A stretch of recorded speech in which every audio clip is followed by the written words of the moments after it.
उत्तर प्रदेश के मुख्यमंत्री योगी आदित्यनाथ ने आज जमीन हड़पने वालों को खुली चुनौती दी है। एक तरफ योगी ने रैली में कहा कि वक्फ बोर्ड के बहाने कब्जे की कहानी का अब अंत होगा, तो दूसरी तरफ लखनऊ में इस पर एक्शन भी देखने को मिल गया।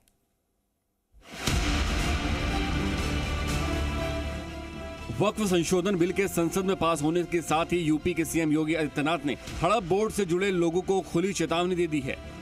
कम से कम जिन लोगों ने वक्फ के नाम पर जमीनों पर कब्जा कर रखा है, उनके लिए योगी का यह बयान खतरे के लिए किसी अलर्ट से कम नहीं है। परसों ही देश की संसद में वक्फ बोर्ड संशोधन अधिनियम पारित किया है। अब वक्फ बोर्ड के नाम पर जमीनों पर कोई डकैती नहीं डाल सकता है, लूट खसोट नहीं हो सकती है, चौराहे की जमीनों पर कोई कब्जा नहीं कर सकता है। अब सार्वजनिक संपत्ति जो भी होगी, जो राजस्व की भूमि होगी, उसका उपयोग विद्यालय बनाने में, चिकित्सालय बनाने में, कॉलेज बनाने में, मेडिकल कॉलेज बनाने में, ऐसे बैराज बनाने में, गरीबों के लिए आवास बनाने में ही उसका उपयोग होगा। किसी बोर्ड के नाम पर लूट खसोट हमेशा के लिए लगाम लगाने का काम किया है। यानी विधेयक को लेकर यूपी के गुंडे माफियाओं के लिए योगी का संदेश साफ है, कोई भी वक्फ के नाम पर डाका नहीं डाल पाएगा। वक्फ बोर्ड संशोधन अधिनियम पारित होने के कारण अब ये मनमानेपन पर लगाम लगेगी।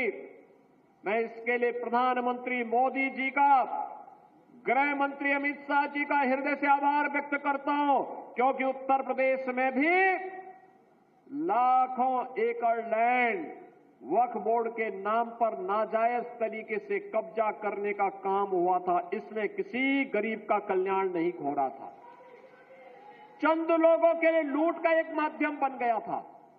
इस लूट पर अब लगाम लगेगी, सख्ती से लगाम लगेगी, और उसी लगाम के क्रम में आज हम सब आपके बीच यहां पर आए हैं। यूपी के महाराजगंज से योगी आदित्यनाथ का यह बयान उस वक्त आया जब वक्फ समर्थक तरह तरह की धमकियां दे रहे हैं, कोर्ट में अपील कर रहे हैं, अपनी पार्टी से इस्तीफा तक दे रहे हैं। एक तरफ योगी हैं जो सार्वजनिक कार्यक्रम में चेतावनी दे रहे हैं, तो दूसरी तरफ योगी सरकार की मशीनरी है। यूपी में राजस्व विभाग के वक्फ संपत्तियों को लेकर कार्रवाई तेज हो गई है। राजस्व अभिलेखों में दर्ज संपत्तियों का वक्फ बोर्ड की संपत्तियों से मिलान करवाया जाएगा। इसके पहले चरण में उन कमर्शियल इमारत का मिलान होगा जो वक्फ की जमीन पर बनी है। इसके लिए लखनऊ के कई इलाकों में वक्फ की संपत्तियों की लिस्ट तैयार हो चुकी है।